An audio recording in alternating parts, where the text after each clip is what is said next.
Para quem não me conhece, o meu nome é Filipe Neves, eu sou o investidor responsável do Local Energy e vou primeiramente fazer aqui uma breve contextualização do projeto, indicando alguns objetivos do projeto. Depois passarei a palavra a alguns dos meus colegas que irão fazer apresentações relativas a resultados que foram sendo obtidos no decorrer das atividades do projeto.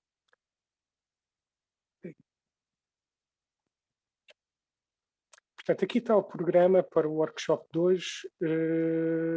Portanto, eu, como disse, vou fazer uma contextualização e indicação dos principais objetivos do projeto Local Energy.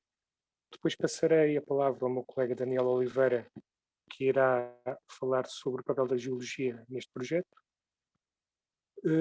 Depois o José Brito Correia irá apresentar alguns resultados relacionados com a síntese mecanoquímica de sulfuretos de cobre e antimónio para aplicações termoelétricas e fotovoltaicas. Depois a Beatriz Santos irá focar nas propriedades termoelétricas e também no processamento de material termoelétrico usando misturas de material processado por síntese mecânica contendo luminério e material sintético. Depois o Pedro Centeno irá falar sobre as propriedades optoeletrónicas de filmes finos de sulfureto de cobre e arsénio depositados por co-sputtering para aplicações fotovoltaicas. Se tiverem alguma questão ou alguma outra dúvida que queiram ver esclarecida, ou podem colocar no chat, ou então depois no final das apresentações há um tempo colocado para essas questões. Eu depois irei fazer uma brevíssima conclusão e um encerramento do workshop. Portanto, algumas informações sobre o projeto. Portanto, como já disse, o projeto tem financiamento da Fundação para a Ciência e Tecnologia, tem uma duração de 44 meses, começou em outubro de 2018 e terminará agora no final deste mês. Se repararem no orçamento, cerca dos 238 mil euros, é atribuído e alocado à componente de recursos humanos. Esta, portanto, é uma componente muito importante e indica um pouco a característica deste projeto, ou seja, essencialmente o projeto, a maior parte do financiamento foi atribuído para financiar a formação e a contratação de jovens investigadores. Aliás, 2 dos bolseiros que tiveram associados ao projeto, dois deles irão fazer as apresentações, que é a Beatriz Santos e o Pedro Centeno. Dadas as características dos diferentes temas abordados no projeto Local Energy, ele teve que ter necessariamente uma base, uma equipa de investigação multidisciplinar na área da geologia, da ciência dos materiais e das energias renováveis. Equipa esta pertencente a instituições de referência nessas mesmas áreas. É aqui apresentado, portanto, o consórcio do projeto Local Energy, que teve como instituição coordenadora o Laboratório Nacional de Energia e Geologia e como instituições participantes o ISTED e a nova EDFCT, a quais estiveram associados os centros de investigação C2TN e o CENIMAT e 3N. Teve ainda como instituição colaboradora, e tem, a Direção-Geral de Energia e Geologia e como consultora a doutora Patrícia Almeida Carvalho, do CINTEF. Aproveito aqui para expressar os meus agradecimentos a toda a equipa que está aqui indicada das diferentes instituições que colaboraram neste projeto. Foi um trabalho, foi uma ótima colaboração. Quero também expressar os meus agradecimentos às pessoas que não estão aqui indicadas, mas ao pessoal administrativo que também merece aqui os agradecimentos, dados os contactos com a FCT, desde relatórios financeiros, etc., o que permitiu e tem permitido que o projeto se esteja a desenrolar de forma eficiente. Portanto, na sua essência, o Local Energy é um projeto de investigação e desenvolvimento de materiais para energia. E teve a origem da ideia deste projeto teve algumas premissas, algumas das quais estão aqui destacadas, ou seja, as políticas da União Europeia e Nacional estão fortemente comprometidas com o desenvolvimento e adoção de tecnologias de baixo carbono, com vista ao combate das alterações climáticas. Portanto, há todo o interesse e é fundamental, portanto, desenvolver projetos na área das energias renováveis. Há também uma definição de estratégias para um desenvolvimento sustentável como a transição verde, que implica também a recuperação de resíduos da exploração mineira e o seu aproveitamento como matéria-prima, ou seja, aqui a intenção será transformar o que é um problema ambiental dos resíduos de exploração mineira numa oportunidade de recuperação de recursos com valor, onde aqui o projeto Local Energy também se foca. Por outro lado, temos que os principais constituintes dos materiais termoelétricos, os materiais atualmente utilizados, por exemplo, correspondente a ligas de bismuto de telúrio ou chumbo de telúrio, bem como os materiais fotovoltaicos, e se focarmos nas células solares finos de cadmio, telúrio ou de SiCs, verificamos que estes contêm elementos raros, como o telúrio, o índio e o galo, e iotóxicos, como o chumbo e o cadmio. Há, portanto, também todo o interesse em desenvolver projetos no sentido de investigar materiais alternativos que sejam, ao mesmo tempo, mais abundantes e de menor toxicidade. E o projeto Local Energy também se insere aqui nessa estratégia. Portanto, um dos objetivos foi o de, mais lato, não é? Contribuir para o desenvolvimento de sistemas energéticos sustentáveis. As atividades de investigação tiveram assim centradas no desenvolvimento de novos materiais para a energia à base de sulfuretos de cobre e antimónio para a sua aplicação posterior em dispositivos de produção direta de energia elétrica. Houve duas áreas, ou seja, numa das vertentes avaliou-se a viabilidade da utilização direta de minério de tetraedrite recolhido na faixa peritosa ibérica no ciclo de processamento de materiais termoelétricos para as aplicações termoelétricas e, no outro lado, efetuou-se a síntese de materiais fotovoltaicos à base de tetraedrite e também de calcostibite, que também é um sulfureto de cobre e antimónio, para aplicações fotovoltaicas. E, portanto, tanto os materiais à base de tetraedrite como calcostibite são compostos constituídos por elementos relativamente abundantes e de relativa baixa toxicidade. Portanto, em última análise, podemos dizer que o Local Energy aponta para a maximização e exploração de dois importantes recursos endógenos, os recursos minerais e energia solar. De facto, portanto, como já referi, a tetraedrite é um recurso mineral local, presente na faixa peritosa ibérica, e Portugal é um dos países da Europa de elevada disponibilidade de radiação solar e, portanto, tendo em conta estes dois tópicos, faz todo o sentido que um projeto como o do Local Energy seja desenvolvido. Relativamente à implementação do projeto, portanto, ele está dividido em 4 pacotes de trabalho, uma dedicada à gestão do projeto e outra a atividades de disseminação e exploração, e teve 2 áreas dedicadas à experimentação propriamente dita. Uma dedicada ao desenvolvimento de tetraedrites para aplicações termoelétricas e uma outra para o desenvolvimento de materiais à base de tetraedrite para aplicações fotovoltaicas.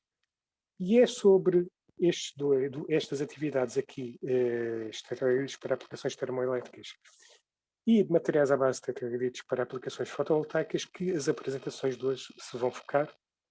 E passo então aqui a palavra agora ao colega Daniel Oliveira, que irá falar sobre o papel da geologia no projeto Local Energy.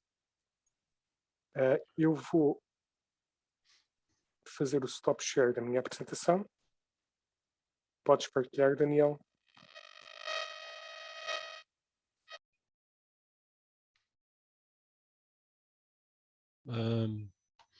Boa tarde, Filipe. Já se vê o ecrã? Vê-se, sim, está perfeito. Ok. Portanto, Filipe, como tu não me tinhas dado nenhuma indicação sobre o idioma a escolher, eu escolhi o inglês, dado que o, Fizeste bem, ok. que Não, o, sem problema. que o título também está em inglês. Sim, sim. Sem problema. So having Claro. said that, let me switch over to English. And first of all, congratulate Philippe in particular for the excellent results obtained in this project, for the courage to link a geological problem with a manufacturing problem. And congratulations to everybody who worked on the project. I would also like to extend my thanks to the team in the geology side of things, which you can see up on the screen. And obviously, without their help, it would be impossible to actually get any results that were meaningful for this project. So before getting to the actual title of the talk, which is the role of geology in the local energy project, and obviously is the main topic of this talk, I would like to first of all introduce three concepts. The first concept is the concept of sustainable materials management, or SMM. And the three focuses of this SMM are, in fact, an emphasis on using far less material than we need and use the materials in the most productive way. The second focus is that the impacts throughout the life cycle of the material need to reduce the toxic chemicals and also the environmental impacts. And obviously, to meet today's needs and the future needs, we need to assure that we have sufficient resources. So having said this on the first concept, let's move over to the second concept. And the second concept is obviously the materials life cycle. Now, the materials life cycle you're all well aware of, and you all know that it starts with the extraction. It moves on to manufacturing, distribution, usage, end of life management. This end of life management can be simply throwing it away if it cannot be used. Well, obviously, preferably it should be recycled, and then we are busy talking about the circular economy, and we are once more reusing that material or that asset. However, one of the things that is missing from this cycle is obviously the processing bit of things, which obviously in a project like Local Energy had quite a significant input in the processing of the materials itself. The second topic, or the third concept that I would like to introduce is the European Green Deal, which was published about 2.5 years ago. And the European Green Deal, which I'm sure you're all aware of as well, has three main objectives, which are, first of all, no net emissions of greenhouse gases by 2050, an economic growth decoupled from resource use, and no person and no place left behind. This means that the European Commission, in order to achieve these objectives, has adopted a set of proposals to make the EU's climate, energy, transport, and taxation policies fit for reducing the net greenhouse gas emissions by at least 55% by 2030. This also means that sustainable resource management that I've just spoken about is indicated as a strategic target in the context of implementing the European Green Deal strategy. Now, Local Energy obviously was, as Philippe said in his introduction, a project that sought raw materials that were to be reused. And the use of secondary raw materials or materials that can be recycled and injected back into the economy as new raw materials, as so wished by the circular economy that is so talked about right now. And obviously, the fact that Local Energy has managed to do this from, as I'm going to show you now, is something that is rather remarkable, and is something that surely that played an important role in the acceptance of this project for financing by the FCT. So we come back to the role of geology in the local energy project. So what was the role of geology in the local energy project? First of all, is a deep understanding of the geological setting in which the materials that were needed for this project occur. And in this case, we know that it was in the Iberian Pyrite Belt. And I show you just a sample of the Almodóvar 46C 1 in 50,000 geological map made by LNEG. And the second important thing was that which area of this large and vast Iberian Pyrite Belt would be the most indicative and the most and yielded the greatest possibilities of yielding the projects that we needed for the local energy project. And so we identified 3 targets within the Iberian Pyrite Belt. These 3 targets were then visited, reconnaissance, and then sampling took place in these sites. So let's move on to the 3 sites in sequence. The first site is obviously a working underground mine, which is the Neves mine, very close to Castro Verde in the south. Now, the Neves mine started life as a tin mine. It is now a copper mine and is slowly switching to a zinc mine through exhaustion of the materials that yield both tin and copper. Now, the Neves mine is made up of 7 ore bodies. You can see in the lower right-hand side of the picture. Lombador, Neves, Corvo, Graça, Zambojal, Monte Branco, and the Semblana. Semblana was discovered just a few years ago. And as I said, this is a source of the one of the samples for the local energy project. The second source of samples for the local energy project was the Barrigão mine. Now, the Barrigão mine is slightly different to the Neves mine in the fact that it was an experimental mine that was started in the 1950s by the Serviço de Fomento Mineiro, and all that it has now left, or obviously a set of dumps, which you can see on the images. It has a set of structures that you can see on the bottom left-hand side of the screen, and obviously some remnants of the shafts that were used. These have now since been closed for security reasons.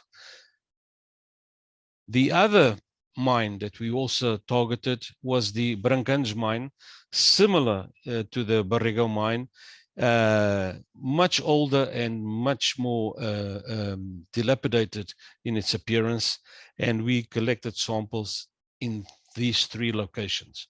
Now, in these 3 locations, what did we do with the samples? We knew that the samples contained the materials that we needed, copper and antimony sulfides, and so we had chalcopyrite, which you can see in the top left-hand corner of your screen.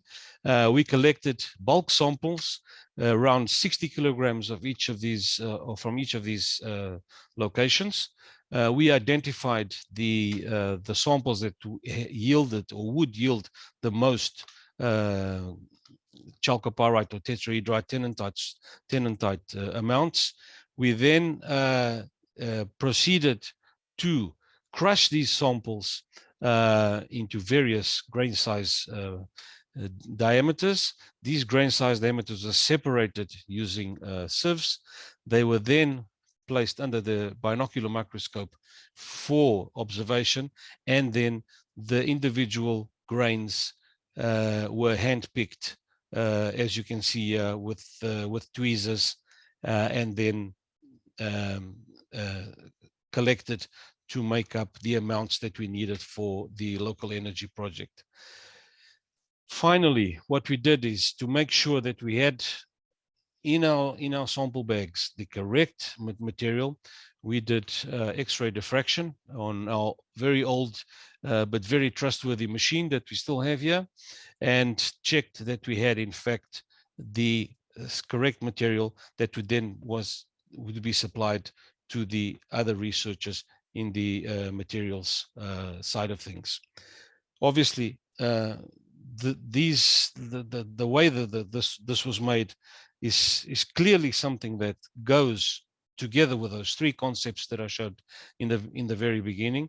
And we have obviously gone into an old mine or old mines, two of them at least, and collected samples that can be now reused, and we can show that material circularity occurs also in the Iberian Pyrite Belt in these dumps. And with that, I thank you very much for your attention. Any questions? Be happy to answer them. Thank you.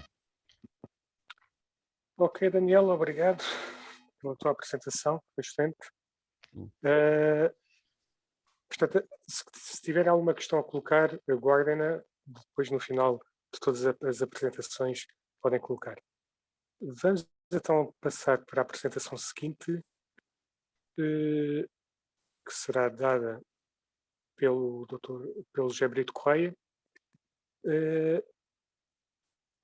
Brito, pode partilhar o seu monitor?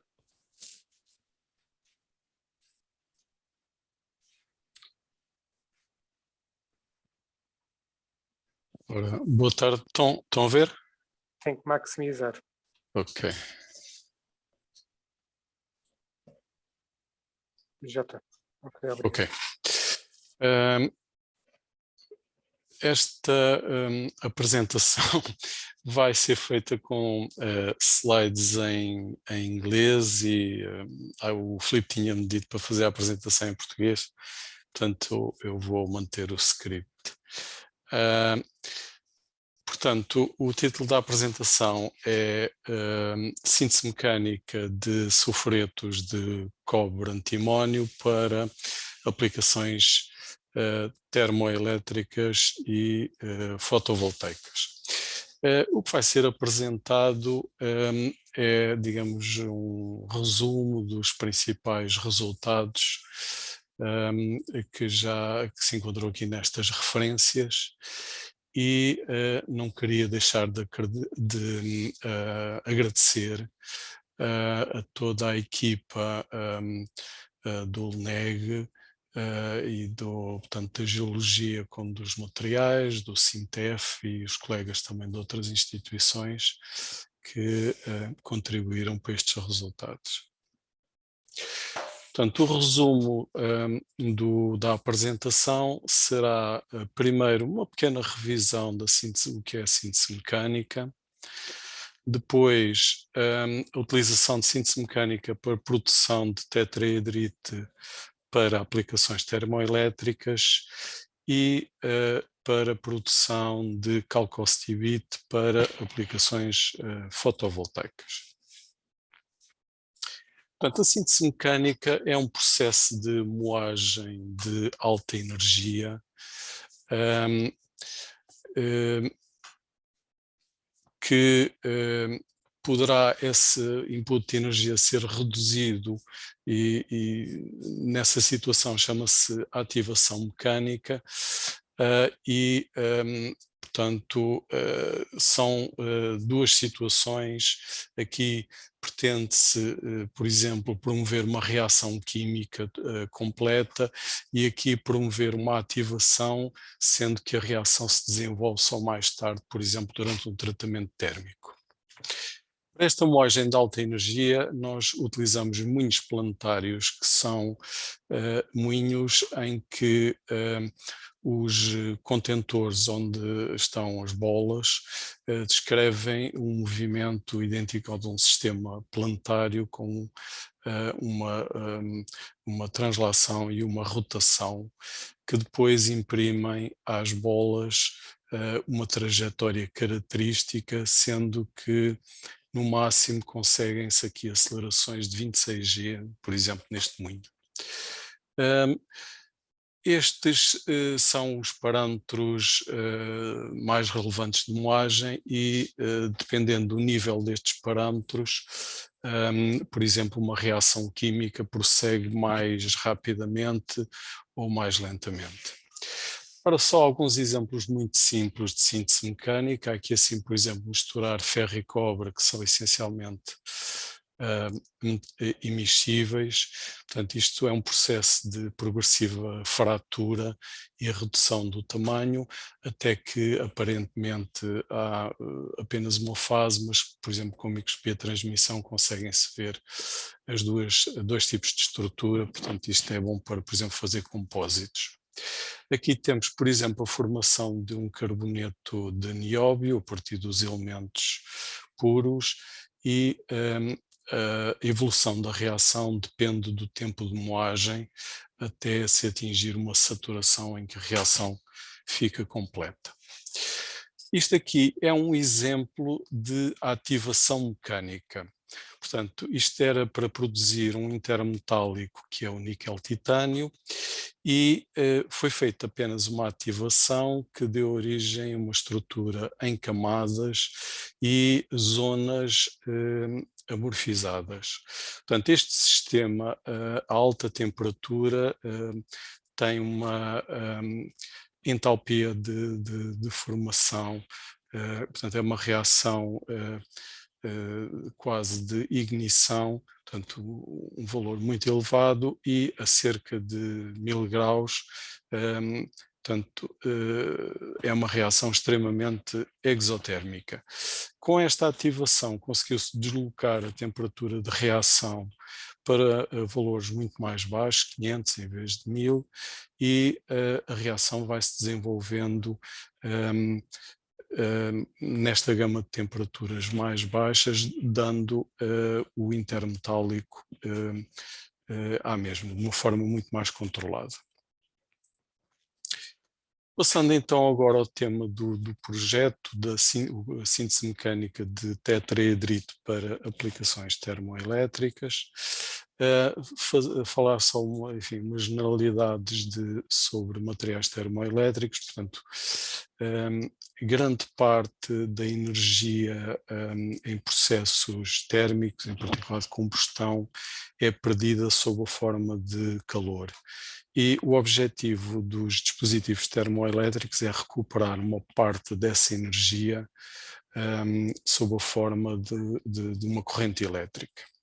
Para além disso, há nichos de aplicação, por exemplo, para produzir localmente corrente elétrica para sensores ou até para dispositivos híbridos, portanto para módulos híbridos fotovoltaicos.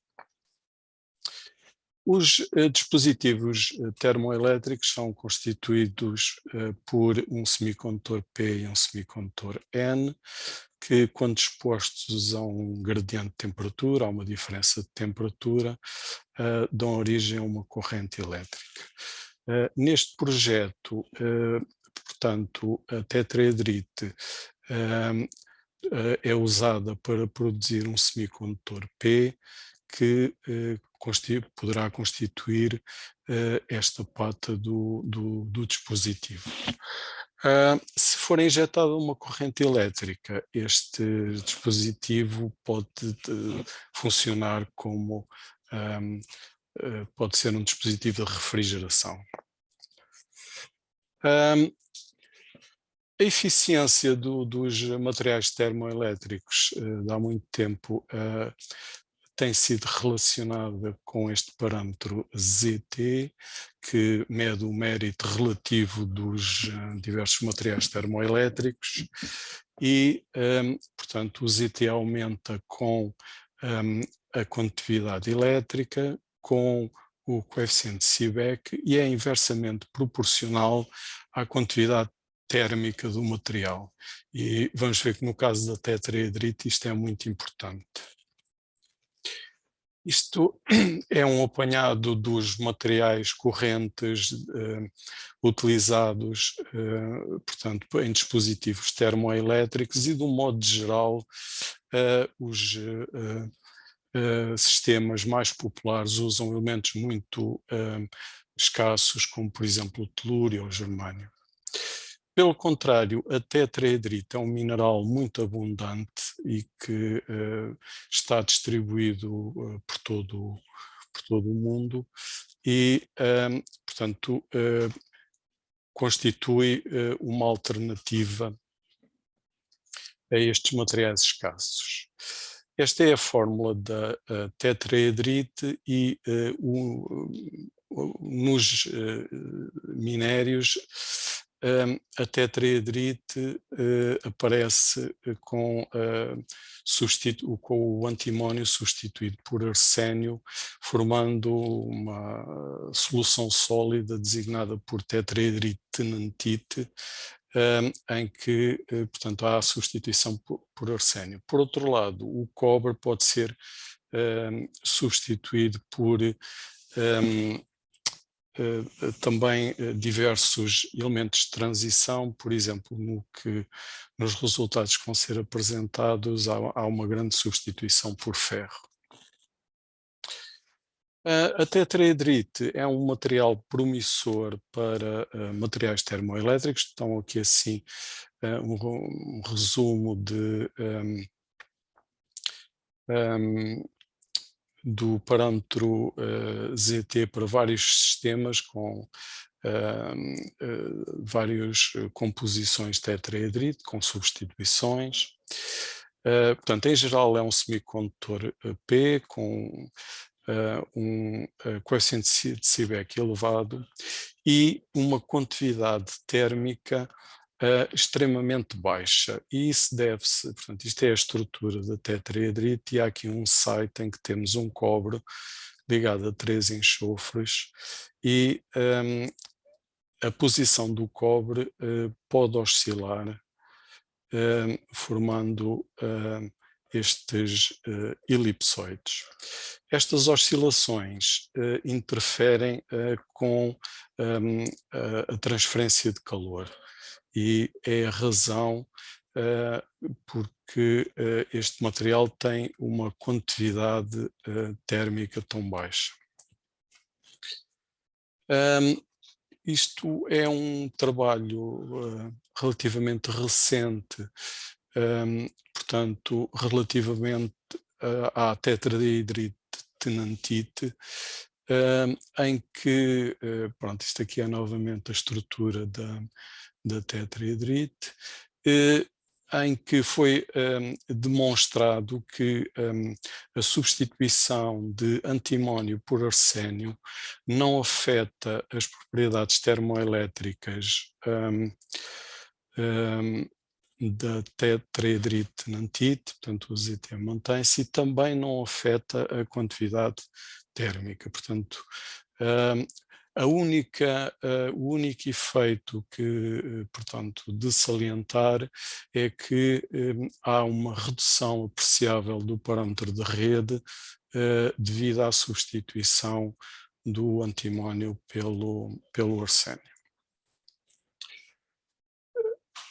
Portanto, como o Daniel já disse, portanto, a tetraedrite encontra-se associada a outros minérios de cobre. Normalmente é considerado um minério sujo, porque interfere com o processo de refinação do cobre e acaba por ser descartada em escombreiras. No entanto, este material tem valor e pode ser útil, por exemplo, no campo dos materiais termoelétricos. Portanto, o objetivo no âmbito do projeto foi usar material da escombreira como matéria-prima para síntese de materiais de tetraedrite tenantite que, portanto, semicondutores que possam ser aplicados em dispositivos termoelétricos.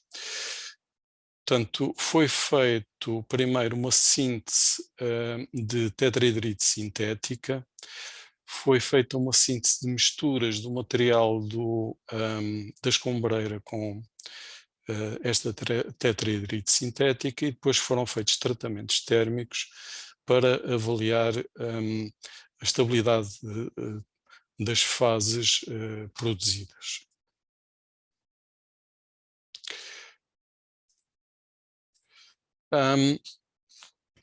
Portanto, como o Daniel já tinha dito, eu hoje só vou apresentar resultados relativamente à mina do Barrigão. Portanto, as amostras foram recolhidas à mão, foram sujeitas a uma moagem antes de prosseguir no nosso, e foram fornecidas pelos colegas da geologia, antes de entrarem no nosso processamento.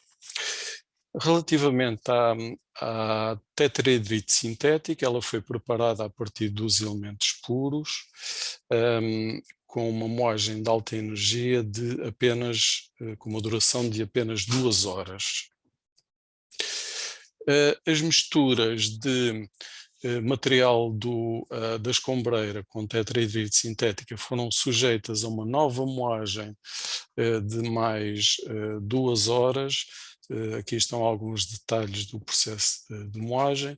Isto é uma pastilha que foi prensada a frio com os pós resultantes e que foi depois tratada termicamente entre 350 e 450 graus centígrados por períodos de 1 hora. Estes são os resultados relativamente à tetrahidrite sintética. Portanto, em difração de raio-x, para além de tetrahidrite, detectaram-se outros sulfuretos como famatinite e skinerite, e a microestrutura é bastante, portanto, não se evidencia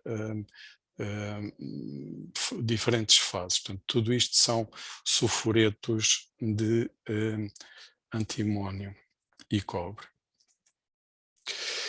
Esta é a análise ao material da escombreira, portanto, para além da tetrahidrite nantite, que em certas zonas era mais rica em arsénio, noutras mais rica em antimónio, tinha também um certo teor de ferro.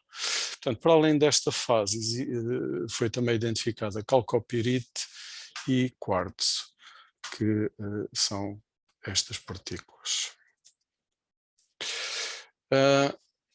Após a moagem desta mistura, portanto, obtém-se umas partículas bastante irregulares, com uma distribuição granulométrica multimodal, mas com partículas, portanto, com o D50 à volta dos 5 Becquerel, portanto, relativamente fino.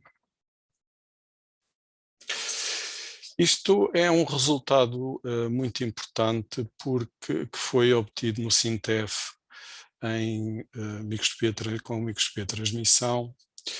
E, portanto, isto são mapas de raio-x após a moagem da mistura, para uma mistura de 50% com 50% do material da escombreira. E como podem ver, há uma coincidência total entre o sinal do antimónio e do arsénio, sendo que o arsénio veio exclusivamente do material da escombreira. Portanto, após este processamento, há uma distribuição bastante uniforme. Pelo contrário, a sílica, as partículas de sílica mantêm-se intactas e, portanto, são situações diferentes.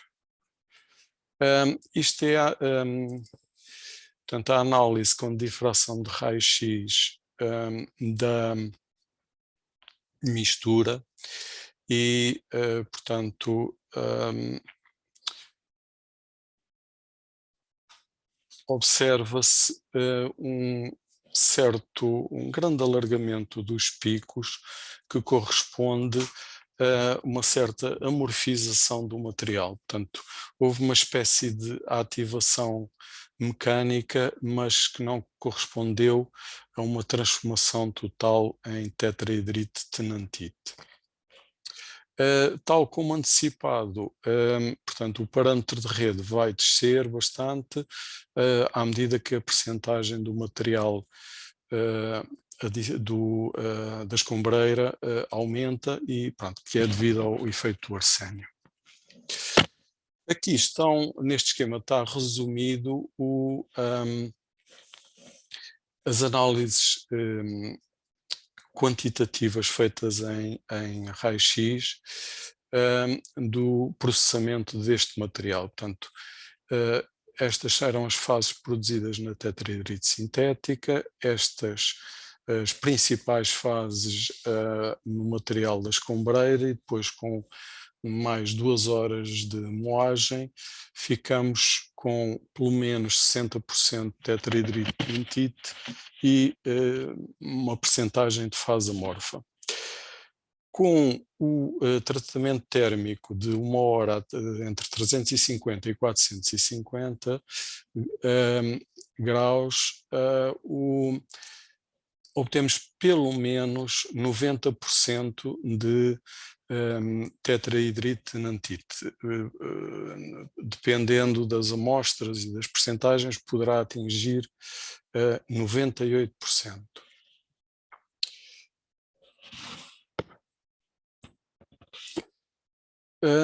Estas são as imagens após síntese das misturas, após síntese mecânica e tratamento térmico, portanto, observa-se uma microestrutura bastante uniforme. A única coisa que se destaca são as partículas de sílica que vieram do minério e que, portanto, durante todo este processamento não sofreram transformação. As análises químicas feitas no SEM também são, portanto, têm pouca variação com o tratamento térmico, o que indica também uma certa estabilidade da estrutura desta fase. Portanto, como conclusões relativamente a esta parte do trabalho, foi demonstrada a viabilidade de usar material da escombreira da mina do Barrigão para sintetizar materiais à base de tetrahidrite. Há uma conversão praticamente completa em tetrahidrite tenantite com ferro, com a síntese mecânica e o tratamento térmico. A estrutura é estável até 450 graus e é evidentemente necessário mais investigação nesta área da recuperação de materiais com materiais valiosos que se encontram neste tipo de escombreiras. Passando agora à síntese da calcostibite para aplicações fotovoltaicas. Portanto, este trabalho insere-se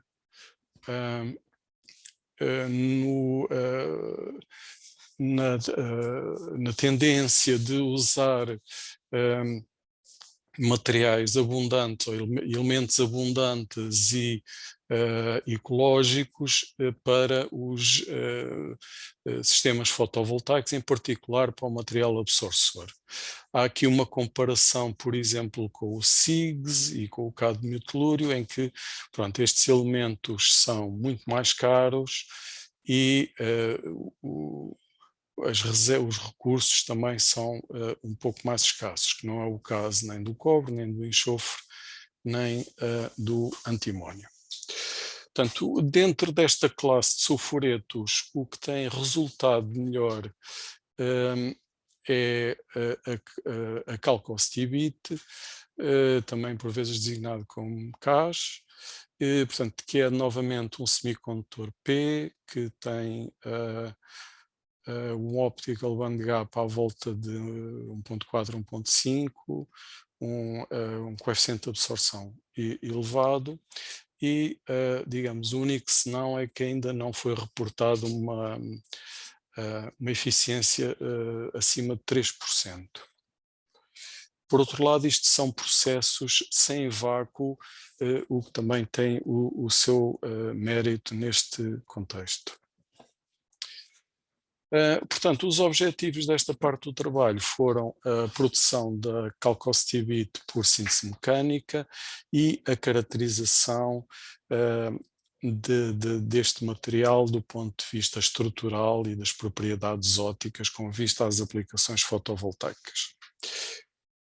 A calcostibite foi produzida a partir dos elementos puros, novamente num processo de moagem de alta energia por um período de apenas 2 horas, e para verificar a estabilidade desta fase foi sujeito a um tratamento térmico de 24 horas a 350 graus. Aqui, portanto, novamente, as partículas produzidas têm uma forma bastante irregular, a distribuição é multimodal, mas as partículas são um pouco mais finas e o objetivo era aplicar estas partículas na forma de tinta que depois seria utilizada na camada absorçora de uma célula fotovoltaica de filme fino. Estas são as análises em SEM portanto, são os mapas de raio-x dos diversos elementos e, como podem ver, há uma coincidência total do sinal de cobre e antimónio, portanto, que evidencia que não há segregação nestes materiais. A única fase detectada foi a calcostibite, portanto, com difração de raio-x, e, portanto, não há fases secundárias. O pó tal qual moído tem, os picos são relativamente largos, o que corresponde a uma formação de uma nanoestrutura, de um tamanho de grão nano. Esta é a análise térmica diferencial do pó feito por síntese mecânica 2 horas e, portanto, como podem ver, isto é o ponto correspondente ao tratamento térmico, não há transformações nesta zona, portanto a decomposição noutros sulfuretos ocorre aqui acima dos 400 graus e a fusão ocorre só a 552. Portanto, este material é bastante estável. Após este tratamento térmico prolongado, os picos ficaram muito mais estreitos, o que correspondeu a um crescimento de grão, como seria normal, e continua a ser detectada uma única fase, portanto o material é bastante estável. Relativamente às propriedades ópticas, portanto foi determinado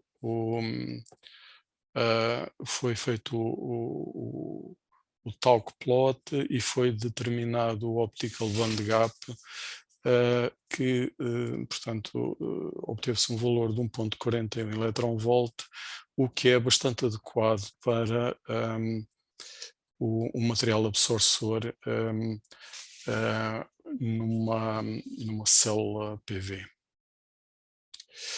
Portanto, são os comentários finais sobre esta parte do trabalho. Portanto, os pós de calcostibite foram sintetizados diretamente num curto passo de síntese mecânica.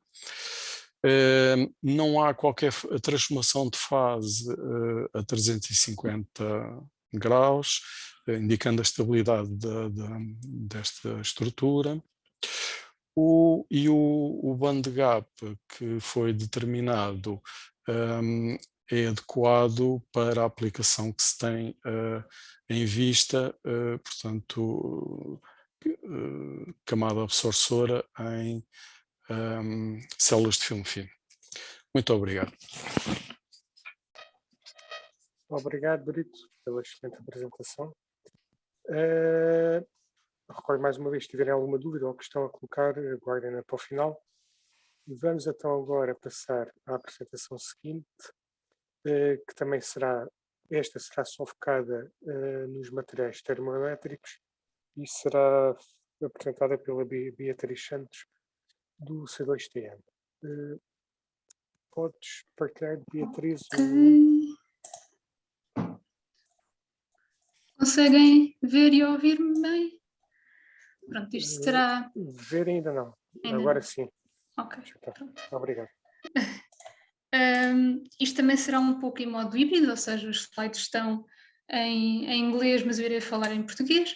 Portanto, de facto, tal como o Filipe disse, a minha parte é relativamente ao trabalho que foi feito no C2TN, focando então nas tetrahidrites como materiais termoelétricos, e esta será dada mais uma perspectiva prática, portanto, irei focar mais nos resultados que obtivemos. De qualquer modo, primeiramente, gostaria de fazer, apesar de já ter sido feita na apresentação anterior, uma introdução sobre os termoelétricos. Assim, deste modo, a termoeletricidade, no fundo, o que é? Resume-se à capacidade que alguns materiais possuem de converter energia sob a forma de calor em corrente elétrica e vice-versa. Assim sendo, a termoeletricidade é composta por três efeitos, ou três fenómenos, que é o CIVEC, que é a conversão do calor em corrente elétrica, o PLTE, que é o inverso, ou seja, a utilização da corrente elétrica para o calor, e o Thomson, que correlaciona as duas, dando então a reversibilidade a estes materiais. Assim sendo, os termoelétricos têm uma vasta gama de aplicações, já sendo hoje em dia utilizados, por exemplo, na indústria automóvel, para a recuperação do calor dos motores, já também são utilizados na indústria espacial, podem ser também utilizados em refrigeração ou até mesmo como a fonte direta de energia elétrica em locais remotos. O problema dos termoelétricos, ou o motivo pelo qual não são mais divulgados ou mais utilizados ainda, tal como seria expectável, dadas as suas boas características, que podem servir como resposta à mitigação da crise energética que estamos a viver nos dias de hoje, é que a sua eficiência é relativamente baixa, ou seja, por norma encontra-se entre os 5% e os 15%. De qualquer modo, para termos uma ideia, a forma de sabermos quão propenso é um material a ser utilizado como um termoelétrico, recorremos a esta equação e ao valor dado pela figura de mérito que é o ZT. Por sua vez, o ZT está relacionado com uma série de fatores, nomeadamente o coeficiente Seebeck, que é o S, a condutividade elétrica, a condutividade térmica dos materiais e a temperatura a que estamos a trabalhar. Ora, e por sua vez, eles são todos codependentes uns dos outros. E, em particular, o coeficiente Seebeck com a condutividade elétrica varia inversamente um com o outro. Ou seja, é sempre um desafio para tentarmos otimizar o nosso valor da figura de mérito, que o desejado será sempre quanto maior, melhor. E neste caso, para termos uma ideia, ficou convencionado que um bom termoelétrico terá um valor igual a superior a 1. Assim sendo, há uma série de estratégias e de fatores que estão relacionados com a figura de mérito, nomeadamente com as energias das bandas, o tamanho dos grãos dos materiais, as próprias condições de sinterização e de síntese com que são feitos estes materiais, os dopantes utilizados, etc, etc. Assim sendo, e falando um pouco dos materiais convencionais, normalmente é utilizado para cada gama de temperaturas, existem materiais que são próprios ou mais adequados. Neste caso, o bismuto telúrio é o mais frequentemente utilizado em temperaturas mais baixas, ou temperatura ambiente até aproximadamente 200 graus. Depois fomos para temperaturas intermédias entre os 300 e os 15, utilizamos com chumbo telúrio, e depois para temperaturas mais elevadas, então silício-germânio. De facto, estes materiais possuem uma boa performance termoelétrica, normalmente têm ZTs acima de 1. Contudo, têm elementos que são tóxicos, muitas vezes ficam mais caros e porque são utilizados com elementos raros da Terra. Assim sendo, as tetrahidrites vêm a apresentar-se como uma alternativa muito mais sustentável e apelativa, pois é constituído por elementos que são abundantes na Terra, ou seja, a sua fórmula genérica e ótima, digamos assim, será constituído por 12 átomos de carbono, 4 de antimónio e 13 de enxofre. Tem uma estrutura cristalina complexa, sendo constituída por 58 átomos por célula unitária, o que lhe irá, pois então, conferir uma condutividade térmica baixa, intrinsecamente baixa, e tal como vimos pela equação anterior, isso é bastante desejável nos termoelétricos. Tem baixa toxicidade e é um custo muito mais interessante do que aqueles que são convencionalmente aplicados. Contudo, tem o senão de são propensos à oxidação e requerem ainda uma otimização das condições e da composição para que consigam atingir valores competitivos face àqueles que são comercialmente utilizados nos dias de hoje. Sendo assim, a nossa motivação e os nossos objetivos neste trabalho será então o estudo e o desenvolvimento de materiais mais sustentáveis para aplicações onde é necessária uma recuperação de calor de forma a reconverter novamente a energia elétrica. A ideia é fazermos isto incorporando minério natural, de forma pois também então a avaliarmos como é que poderemos melhorar o nosso Power Factor, que é o produto do coeficiente de Seebeck com condutividade elétrica, e criando também uma valorização dos nossos recursos naturais, ou que neste caso que até seriam desperdícios. Assim sendo, ficamos com o pacote de trabalhos número 2, que consiste no processamento, então, neste caso na sintetização dos materiais termoelétricos somente sintéticos, naqueles que têm uma combinação de minério natural com a parte sintética. Fazemos também uma caracterização estrutural e microestrutural das amostras e, por fim, fazemos então uma caracterização das propriedades termoelétricas das mesmas, para que possamos então avaliar e escolher qual foi o que mostrou melhores resultados. Relativamente à nossa metodologia, começando pelas amostras sintéticas, foi feita a produção de uma amostra sintética não topada, portanto pura, tetradito pura, e depois usámos dopantes, neste caso foi o ferro, o zinco e o níquel, fazendo substituições parciais no sítio do cobre, com a composição de 0,5 a 1,5. De referir que também experimentámos fazer uma codopagem mantendo sempre o ferro, ou seja, ferro, zinco, ferro e níquel, e depois avaliámos os resultados. Relativamente à combinação de minério natural com a parte sintética, foram recolhidos das minas de Neves Corvo e de Barrigão, utilizámos 20%, 50% e 80% de minério natural, e para as minas de Barrigão ainda experimentámos fazer a 10% e 15%. Relativamente à produção das nossas amostras, foi feita a síntese mecânica, essa parte foi feita pelo NEC durante 2 horas, e relativamente à sinterização fizemos com prensagem a quente a 575 graus, com aproximadamente 44 megapascais de pressão durante 1h30, ou seja, o processo em si de produção é bastante rápido e eficiente. No final obtivemos pellets com 10 mm de diâmetro e 1 mm de espessura. Relativamente a algumas amostras, ainda tentámos fazer tratamentos térmicos, sendo que este foi o que deu resultados mais interessantes, durante 415 graus, durante 6 dias. Relativamente à caracterização estrutural e microestrutural, utilizámos as técnicas de difração por raio-x em pó, seguido e couplado com SEM-EDS. Relativamente às propriedades termoelétricas, aqui no CDSTN só temos a possibilidade de medir a resistividade elétrica e o coeficiente de Seebeck, sendo que não conseguimos medir a condutividade térmica, mas posteriormente iremos mostrar os resultados. Ora, assim sendo, e começando pela difração de raio-x, em baixo temos o padrão da tetrahidrite, e como poderemos verificar de imediato é que a nossa amostra pura ou não topada tem uma grande presença de famatinite, tal como já tinha sido referido na apresentação anterior. O que verificamos também é que na maior parte dos casos, com uma topagem de somente um elemento, seja ele ferro ou zinco, há muito pouca presença de outras fases secundárias. Existem algumas exceções, nomeadamente com a presença somente de zinco, parece haver uma maior propensão para haver a presença de óxidos de antimónio, em particular quanto maior a quantidade de dopante maior, mais evidente se torna essa presença, mas de um modo geral parece ter havido uma boa solubilidade destes compostos ou destes elementos na tetridrite. Passando agora às amostras que tiveram uma codopagem.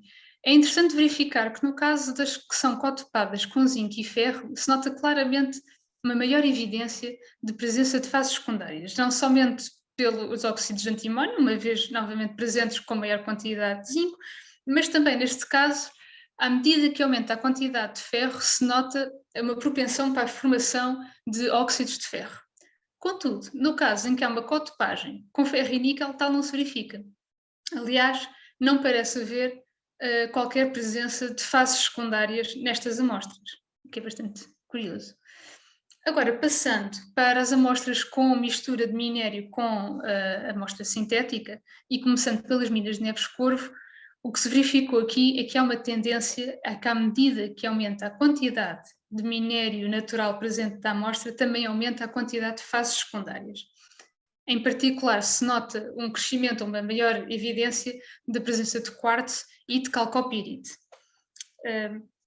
E isso foi, agora, comparativamente com as amostras de minério de barrigão, é engraçado ou interessante ver que não parece haver essa tendência para aumento nem do número de fases secundárias presentes, nem para o aumento da presença de quartzo nas amostras. O que se verificou foi que a amostra com menor quantidade de minério natural, tal como foi o caso da amostra sintética não topada ou pura, existe a presença de famatinite como fase secundária. E à medida que se aumenta a quantidade de minério natural, essa fase secundária vai tendendo a desaparecer. A amostra que revelou até ter maior quantidade de fases secundárias foi a amostra com 20%, tendo quartzo e, novamente, óxidos de antimónio presente na sua composição. Passando para os resultados de SEM acoplado com EDS, eu vou mostrar meramente alguns exemplos. Aqui está a famatinite presente e evidente na amostra sintética pura ou não topada, e aqui é um exemplo de uma amostra que está praticamente homogénea, tendo somente algumas pode ser um bocadinho visível os óxidos de antimónio. De qualquer modo, estas amostras ficaram bem prensadas, ficaram bastante condensadas, tendo uma densidade relativa acima de 95% para todas elas que são com a composição somente sintética. O que será expectável posteriormente é que tenhamos melhores resultados termoelétricos, ou a partida irá favorecer os mesmos, em particular a resistividade elétrica. Agora aqui temos o exemplo precisamente da presença de óxidos de ferro na amostra, tal como disse anteriormente, por vezes, em particular nas cotopadas com zinco, quanto maior fosse a quantidade de ferro, maior ou mais evidente se tornava a presença desta fase secundária, o que depois irá levar também a maior deterioração da própria amostra. Neste caso, temos aqui o SEM de uma cotopagem com ferro e níquel. O que se verificou foi que, aparentemente, à medida que aumentava também a quantidade de níquel, se verificava que havia a formação destas manchas escuras, que são a maior quantidade de níquel presente na amostra. Passando agora para a combinação de minério natural com as sintéticas e começando novamente pelas Neves de Corvo, tal como tinha sido referido, à medida que se aumenta a quantidade de minério natural presente, aumentam também a quantidade de fases secundárias. Aqui estas zonas, as manchas escuras é a presença de quartzo, sendo que as mais claras, as manchas brancas é a presença de óxido de antimónio e aqui as cinzas são a presença de calcopirite na sua composição. O problema é que neste caso, como se irá verificar ou é expectável, é que quantas mais fases secundárias tem, em particular sendo quartzo e calcopirite, irá demonstrar ter piores resultados termoelétricos, em particular na resistividade elétrica. Passando para o minério de barrigão, não há uma significativa, melhor, o que não se verificou foi o aumento das fases secundárias à medida que aumenta a quantidade de minério natural, talvez um pouco passando dos 10% para os 20%, sim, onde começa a haver maior surgimento de presença de quartzo, e neste caso a densidade relativa destas amostras, comparativamente com as totalmente sintéticas, baixou um bocadinho, tendo uma média de 85% densidade relativa em média. Passando aqui para as de 50% e 80%, de facto, e comparando com a de 20%, não se nota o aumento significativo das fases secundárias, o que significa que não há uma tendência neste caso, e, ou seja, poderá ser expectável que os resultados das propriedades termoelétricas sejam semelhantes entre elas ou não. Passando então para as propriedades termoelétricas e começando pelas sintéticas, e deveria dar como referência é que um coeficiente Seebeck com valor desejável é na ordem das centenas, e relativamente à resistividade elétrica seria expectável abaixo de 10. O que se verificou neste caso é que aquela que deu melhores resultados foi efetivamente a codopagem com ferro e níquel, tendo um Seebeck mais alto em relação a todas as outras amostras. A nossa amostra pura deu um valor de Seebeck bastante baixinho, mas relativamente à resistividade elétrica também foi das que deu o valor mais baixo, porque depois se formos comparar com a codopagem de zinco e ferro, estas deram valores de resistividade elétrica muitíssimo elevadas, na ordem dos milhares dos microohms. Passando para as amostras de mistura de minério natural com sintético, o que verificámos é que as de Minas Neves Corvo dispõem de um valor de coeficiente Seebeck até bastante elevado, ou com valores bastante razoáveis, na ordem das centenas, contudo, depois também dispõem de uma resistividade elétrica muitíssimo elevada e, portanto, tal como vimos anteriormente pela equação, um efeito irá anular o outro e possivelmente demonstram valores depois do fator de potência não tão elevados quanto seria o desejável. Relativamente ao minério de barrigão com sintético, começando pelo valor do coeficiente Seebeck, o que se verificou que neste caso é que não há uma tendência, ou seja, independentemente se aumenta a quantidade ou se diminui de minério de barrigão, com exceção dos 50%, não há um melhoramento do coeficiente Seebeck. Neste caso, claramente, a que tinha 50% de minério natural foi a que deu o pior resultado, não somente pelo coeficiente de Seebeck, como pela resistividade elétrica. Contudo, depois o que se verificou foi que, na verdade, apesar dos valores de Seebeck para os 10% e para os 15% serem mais baixos que 20%, depois a resistividade elétrica também deu valores mais baixos, o que será depois mais favorável, tal como se pode verificar aqui nesta tabela sumário. Ou seja, relativamente às amostras sintéticas, temos valores muito baixos do fator de potência, com exceção da codopada com ferro e níquel. Relativamente às amostras com minério natural, curiosamente, as minas de Neves Corvo foram as que deram melhores valores do coeficiente Seebeck, só que depois, como tendo valores de resistividade elétrica tão elevados, tal como se pode ver pela equação, digamos que um irá anular o outro e, portanto, depois deram fatores de potência muito baixinhos. Relativamente às de minas de barrigão com mistura de sintético, apesar do coeficiente Seebeck não chegar à ordem das centenas, mas algumas delas quase que se aproximam, foram, na prática, aquelas até que deram valores mais próximos, pelo menos a 10% e de 15%, com aquela que temos o melhor resultado comparativamente com as sintéticas. Assim sendo, e numa ótica e numa perspectiva de tentar melhorarmos as nossas amostras, não só reduzindo as fases secundárias, como também de melhorarmos a nossa resistividade elétrica, escolhemos as melhores e tentamos fazer um tratamento térmico a 415 graus durante 6 dias. Também fizemos o mesmo para a nossa amostra pura, como tendo sempre o nosso ponto de referência.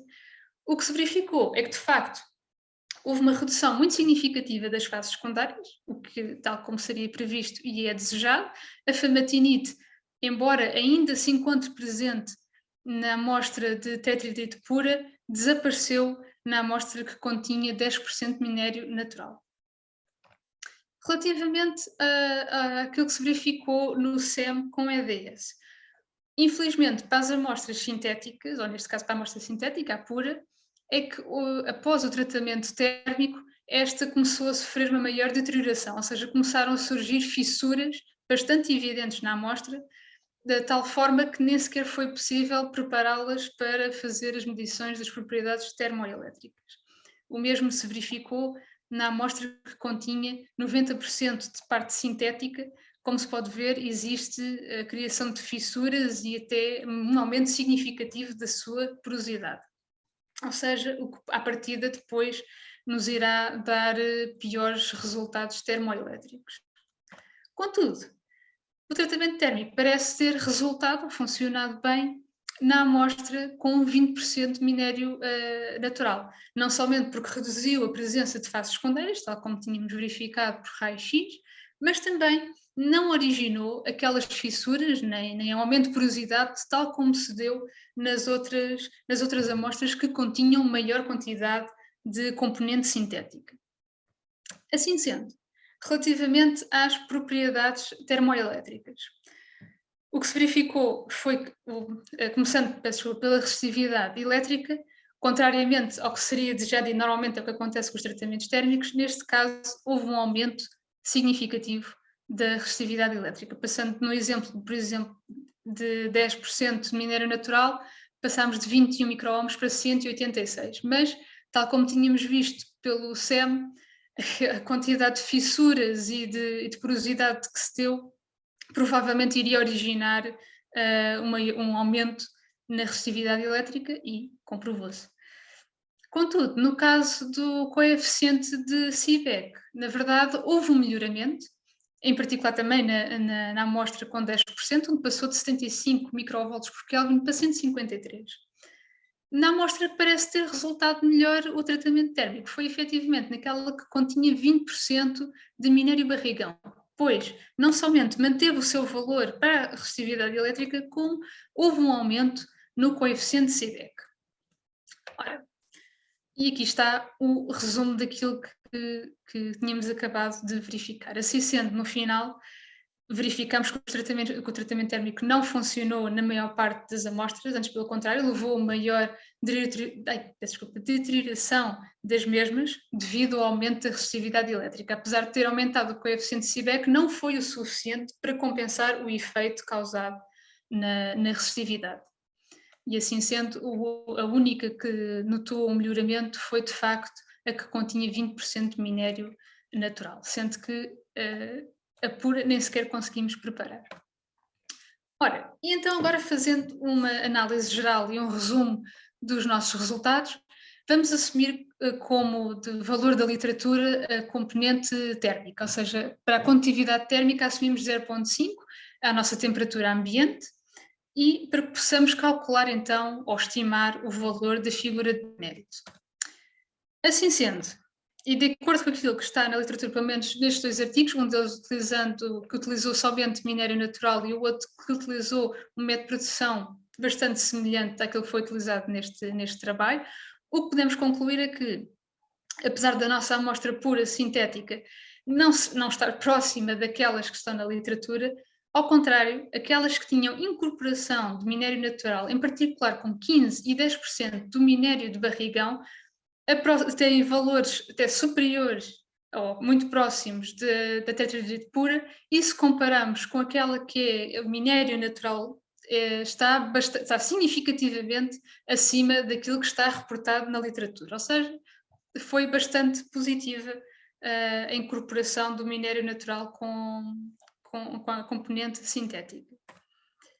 Finalmente, e em conclusão, de facto foram bem incorporadas o minério natural com a sintética e também as dopagens parecem ter corrido bem, contudo, depois na parte das propriedades termoelétricas, tal não se verificou. Aliás, tal como podemos verificar, a incorporação de minério natural melhorou bastante as propriedades termoelétricas face àquelas que se viu nas amostras sintéticas. Relativamente a minério de barrigão, ao minério de Neves-Corvo, nós acabámos por abandonar depois as minas de Neves-Corvo, porque de facto davam valores de resistividade elétrica tão elevados que não seria possível compensar nem que houvesse um melhoramento do coeficiente de Seebeck. E isso tudo se deve, maioritariamente, à maior presença de fases secundárias, em particular do quartzo e calcopírite, que levam a piores propriedades termoelétricas. Relativamente aos tratamentos térmicos, e contrariamente àquilo que seria expectável, não houve melhoramento da resistividade elétrica, contudo, deu-se um ligeiro melhoramento no coeficiente Seebeck, só que na maior parte dos casos levou a uma maior deterioração das amostras, pelo que não foi bem sucedido, com exceção daquela que continha 20% de minério natural, das minas de Barrigão.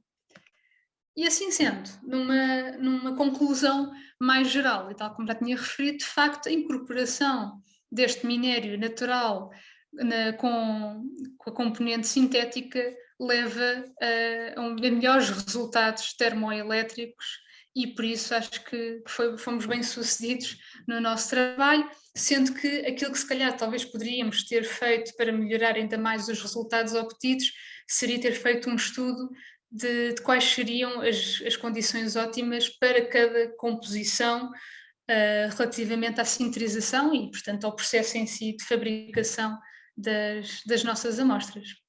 Obrigada pela vossa atenção e estou disponível para qualquer questão que vos queiram perguntar. Obrigado, Beatriz. De facto, os resultados são promissores. Passamos agora então para a apresentação, a última apresentação que será dada pelo Pedro Centeno do CENIMAT 3N. Podes partilhar então o teu bonito ecrã, Pedro? Conseguem ver o ecrã? Sim, tens só que pôr em modo de apresentação. Certo. Okay, I'm also going to speak in English, also because we have people here that do not speak Portuguese. So, hello, my name is Pedro Centeno, and I'm a PhD student from CENIMAT. And I'm going to talk about a bit of the progress that we made on the fabrication of copper arsenic sulfide thin films for PV applications. First off, the motivation for this work, as has been clearly explained in the previous presentations, is we are now basically the world is now in a transition phase between fossil fuels and renewable energy sources, as can be clearly seen here in this plot. And this is from 2019. Now the investment has continually increased, and basically we can very commonly see on the roofs of our houses or now in parking lots that companies are investing a lot in these kind of technologies to reduce, first of all, their bills, their electric bills for profit, and also to reduce the carbon footprint that they have. Basically, these are here. I show the three main technologies of solar cells that are currently have efficiencies higher than 20%. Okay, so the main one is crystalline silicon, which is the main one that we see, as I mentioned, in the rooftops of houses. Then we have the CIGS, which is copper, indium gallium selenide solar cells, and perovskite solar cells. These two types of solar cells, of CIGS and perovskite, are fairly different from crystalline silicon solar cells, and the main reason is because they can be deposited in or fabricated with smaller thickness. Okay, as you can see here, the crystalline silicon solar cells are made of at least 100 microns of material, and then the CIGS and perovskite usually use roughly 1 micron. So, and perovskite can be even used with 300 nanometers and 200 nanometers of thickness. Now, and the further motivation for this transition is, as we have now seen with the case of the invasion of Russia on Ukrainian territory, is that then this impact, there's a wide impact of these lobbies and interests and governments on exploitation of fossil fuels, namely on gas and oil, which has a direct impact on the economy of countries around, namely in Europe.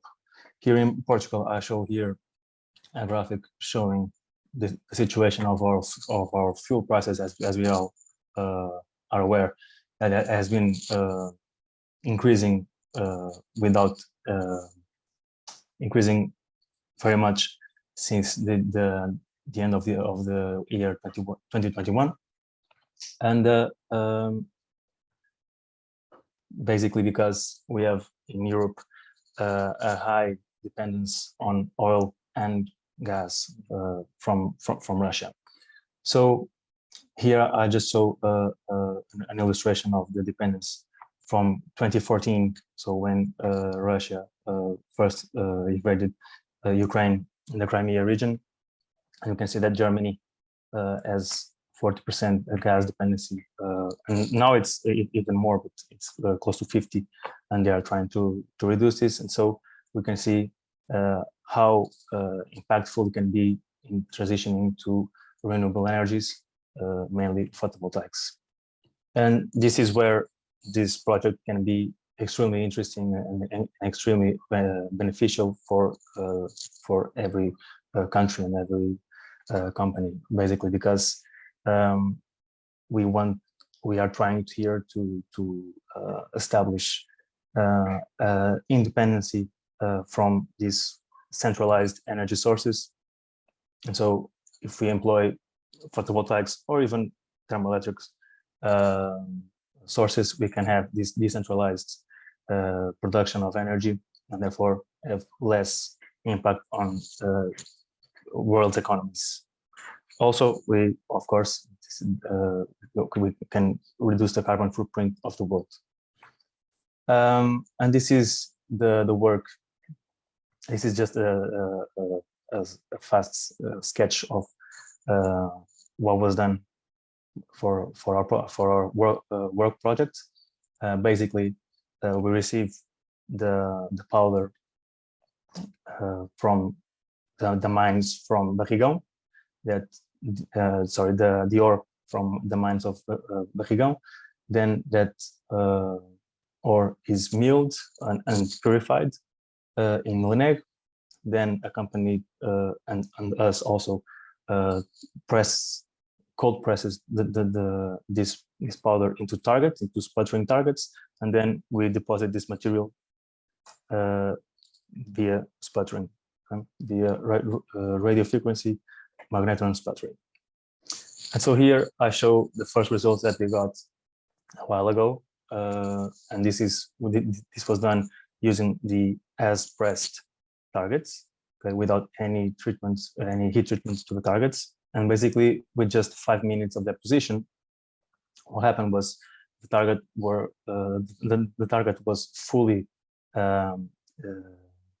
used, and so we were able only to do just one deposition with this target. Okay, and here we show the two types of targets that we had. So one was chalcocitite and the other one was tetradite.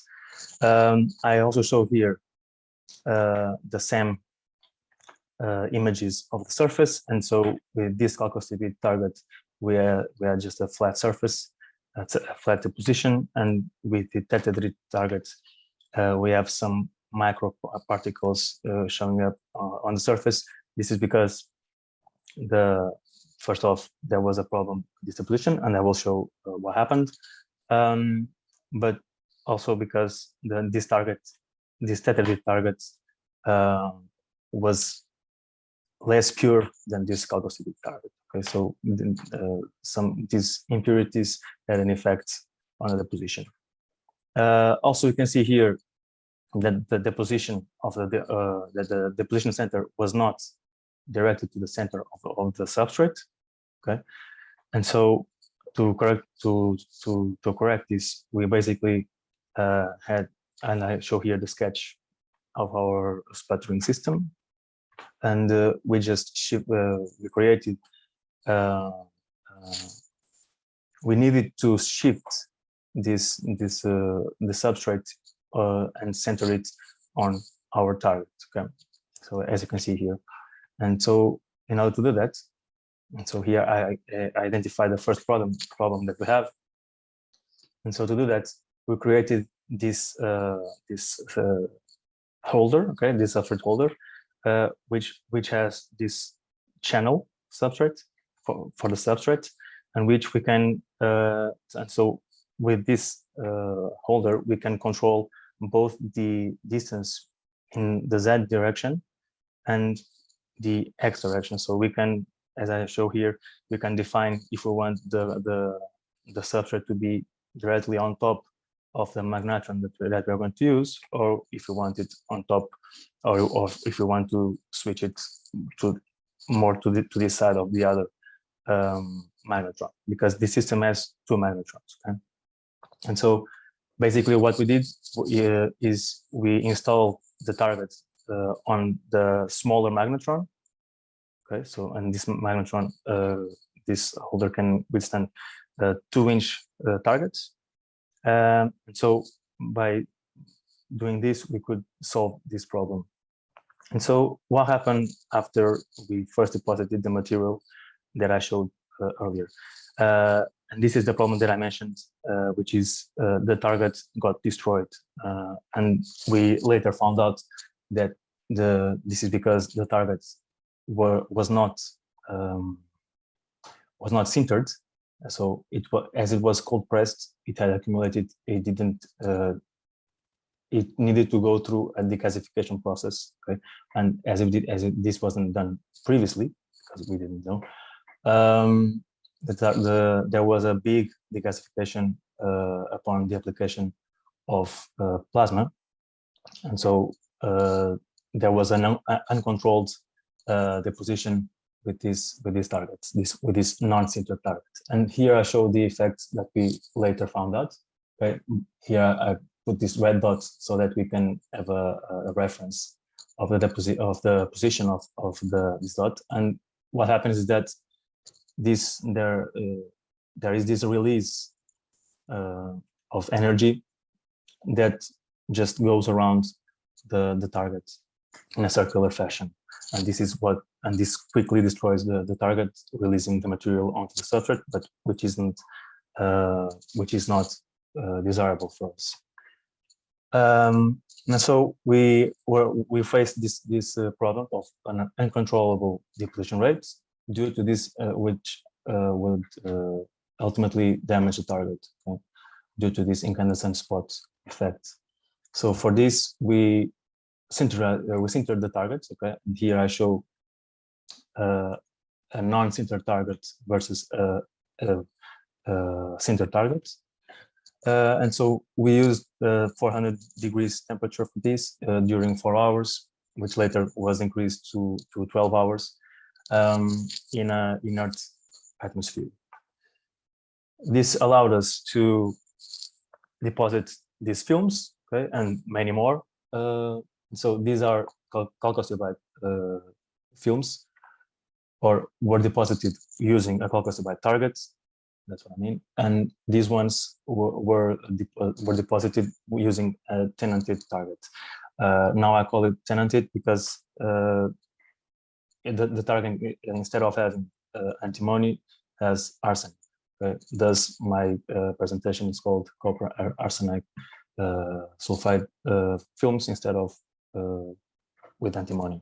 Okay, and so all these films that we deposited were completely amorphous, and besides that, the films had absolutely no copper.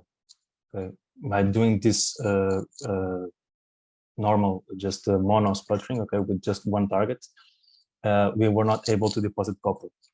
And after every deposition with these sintered targets, there was always the accumulation of this scoria on top of the target.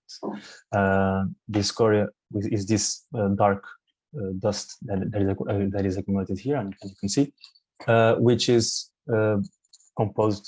which consists of mainly copper and iron sulfides and silica. Okay? And this is because this tenanted target that we used was mainly from the mine of Barrigão, and so it was full of impurities. So by doing this, we controlled, by doing this sinterization process, we controlled the deposition rate, and we enabled the deposition without damaging the target. Okay? But we are facing now these two problems, which is there is no copper on the films, although there is copper on the targets, and there was this accumulation of scoria atop the targets. Okay, we did further tests to see if we could do an in-house press target, and we achieved that, although with not very success. But we did that by applying 150 degrees and 200 bar pressure. Okay, what happened is that the effect that I previously mentioned of these incandescent spots happened almost right away during the deposition, which prevented us to do any kind of deposition. So this was just 1 or 2 minutes of plasma, and the target immediately had this effect. This was because the pressure that was applied to the target was not enough to have it very well pressed, even though we used now higher temperatures. So we also tried with the remainings of these tests, of these pressing tests. We used some cracked materials, which here we call pellets, and we loaded this into into an E-beam that we have in CENIMAT, and we tried to deposit this. What happened is that there is mainly antimony, and here we used another type of powder just to test, and again we had no copper deposition, and we had a little bit of sulfur. So this deposition was also very fast. It deposited 600 nanometers in 10 minutes, and this for clean room processes is extremely fast. As we will see further, the depositions are usually of the order of nanometers per minute, so units of nanometers per minute. So we moved on for this, and also we detected that we had a leak in the sputtering chamber, so the main chamber that we used, and this we found out because I deposited some reference films of copper and molybdenum prior to this, and basically the resistivity or sheet resistance of copper films revealed that the sheet resistance was 10 times above what it should when I did the same reference deposition by E-beam kind of copper. So this was also a problem that we had to address. Here I'll show the main results. Okay? And for this we started we chose to use a co-sputtering technique. Okay, so basically we now started using 2 targets instead of 1, and so the additional target was to ensure that we could have copper being deposited onto the films, and this was successful. And here I show what was the setup here. And so basically the the arsenic sulfide target was directly above the magnetron, directly below the substrate. Okay, and then we put another substrate here, so 2 glasses of 10 by 10 centimeters, which fell short of, just fell a bit short of this magnetron, but there was no problem with that.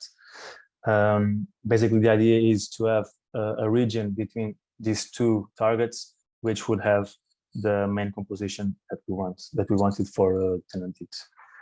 And so here are the 3 main depositions that we did, and this is very recent we just got these results very recently. And so we can see that basically what I did was I fixed the power that I would apply on the arsenic sulfide targets, and then I used 2 different powers for the copper targets. Okay, and so one was 50, and on 2 different depositions with the same parameters, we defined 100 watts. Okay, and so basically here we could achieve a fairly good sheet resistance. Okay, and we can see that there's a decrease of sheet resistance on the first points of measurement. Okay, and here I show from positions 1 to 18. Okay, which corresponds to this. So here would be 1, and here would be 18. Okay.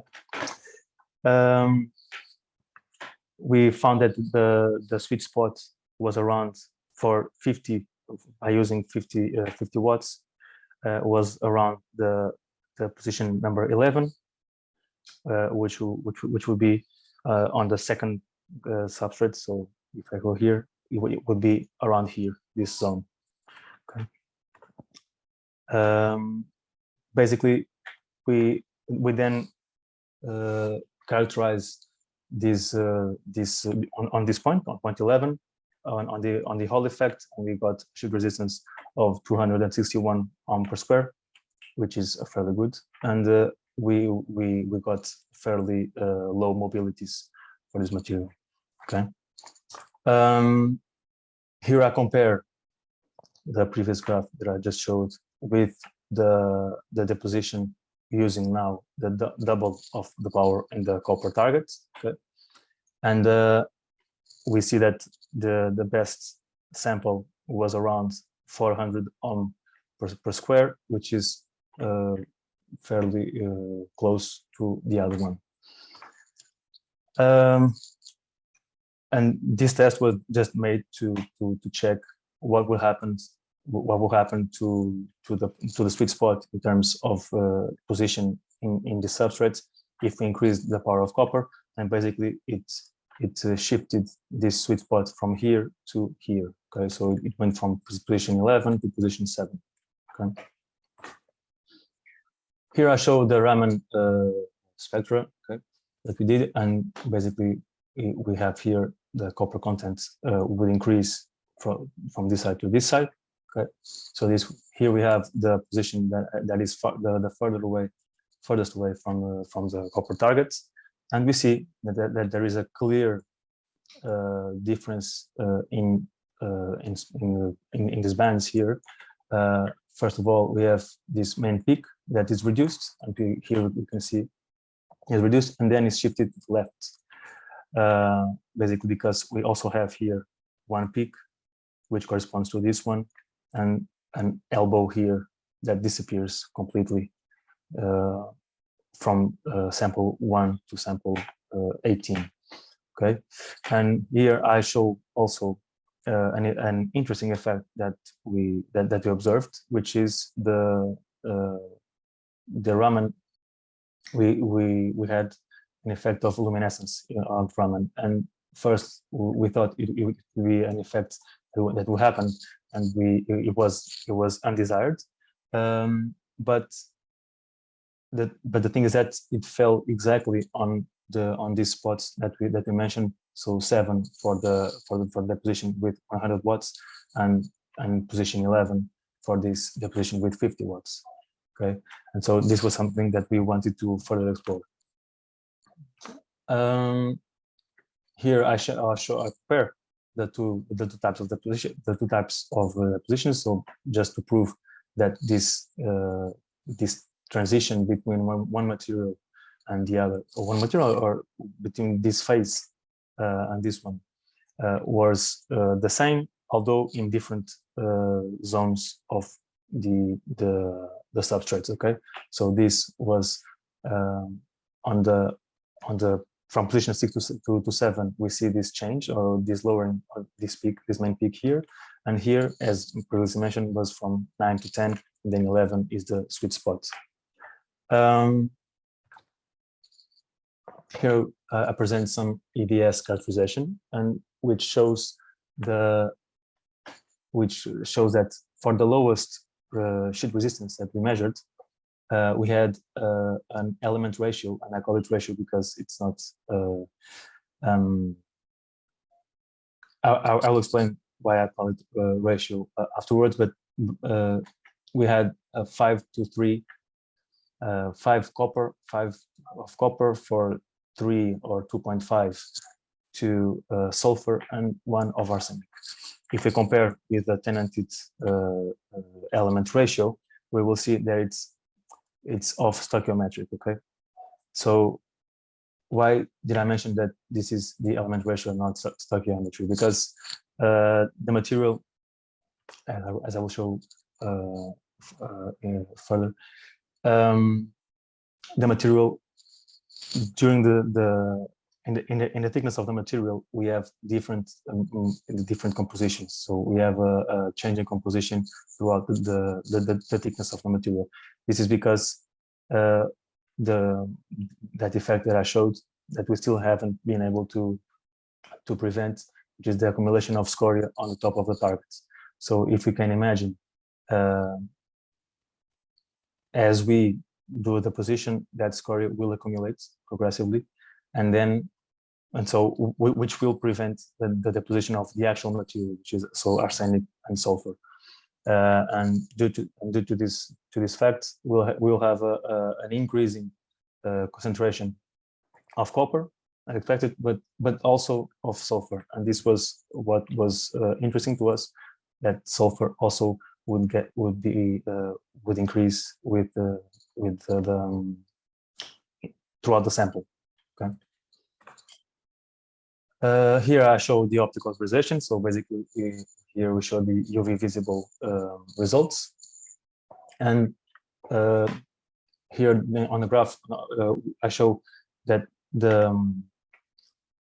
this more, I don't know, sorry, that the darkest line is the thicker part of the film, and then this faint line, this faint graph corresponds to the number 1. Okay, so then we go from 1 to 18 from here, and here I show the transmittance and reflectance, revealing that there are some interference effects here happening. We measured the photoluminescence of these films, which, for our surprise, revealed to be practically constant, and we are still trying to figure this out. But the peak would always remain around 500 and 525 nanometers here, revealing that the optical band gap would be around 2.4 EVs. Okay, and so here I showed that the electron function obtained by ellipsometer. Okay, and basically from the faintest signal to the darkest signal, we have increasing thickness. Okay. Here I show the results for the best point of the deposition using 50 watts for the copper target, and this is what we obtained. And this is the reason I previously said that on the SEM, on the EDS characterization, we had element ratio and not stoichiometry, because we found out from this technique that we verified actually that our composition throughout the thickness is variable. Okay, and so this is the refractive index, the real and the imaginary parts of the topmost layer, which is here, and then of the bottom layer, which would be here. And I call it top layer and bottom layer, but this is the one film. Okay, and then we have the surface, and then the part touching the substrate, which is just glass.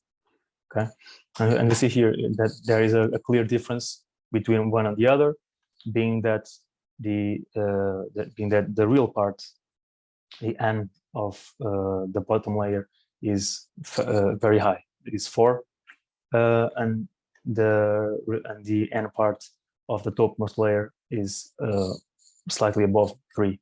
Okay. By this, we calculated the absorption coefficient, and the topmost layer appeared to be indicated to be of indirect band gap, and this was very surprising to us. And the bottom layer shows to be of direct band gap.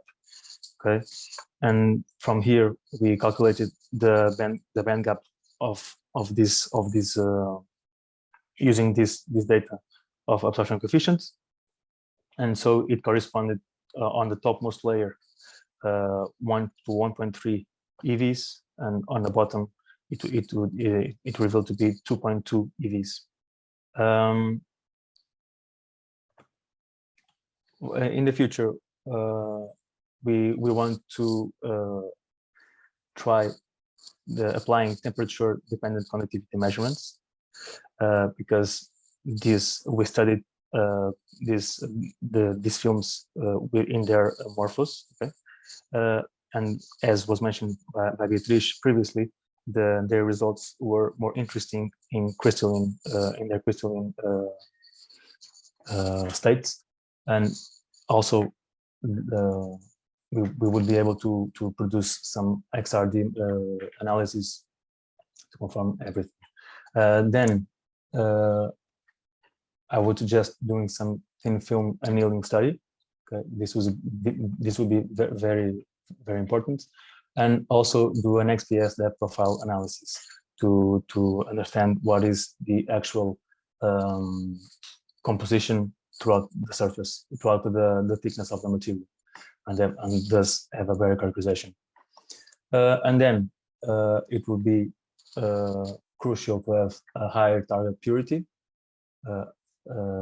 preferably of 99.99%. So basically, a commercial target would be the preferable choice, and then co-sputtering with using 3 targets to be able to control each the concentration of each element, and then doing a target pressing with temperature, and enable a sputtering process with temperature, and a substrate rotation would enable a higher quality and homogeneity in the deposition. And that's it. Thank you very much. Ok, obrigado. Está aqui o site do projeto, que para quem nunca consultou, aconselho a visitar. Tem, portanto, onde vai sendo atualizado com as publicações que vão sendo submetidas no âmbito do projeto, além de ter outro tipo de informações. E é isto que quero dizer. Portanto, acho que os resultados até agora obtidos, eu não vou apresentar aqui uma lista de conclusões, porque o projeto efetivamente ainda não acabou. E, portanto, quero agradecer a todos a vossa presença, referir só isto, mais uma vez também agradecer à FCT o financiamento dado a este projeto, e também agradecer à Sonicor pelo apoio e pelo fornecimento de amostras, e quero aproveitar aqui mais uma vez para agradecer a toda a equipa, e também, neste caso aqui, eu acho que estiveram presentes a assistir a este workshop. Muito obrigado, e espero que tenha sido do vosso agrado e que tenha incentivado o vosso interesse relativamente a estes tópicos, e é isso. Muito obrigado a todos.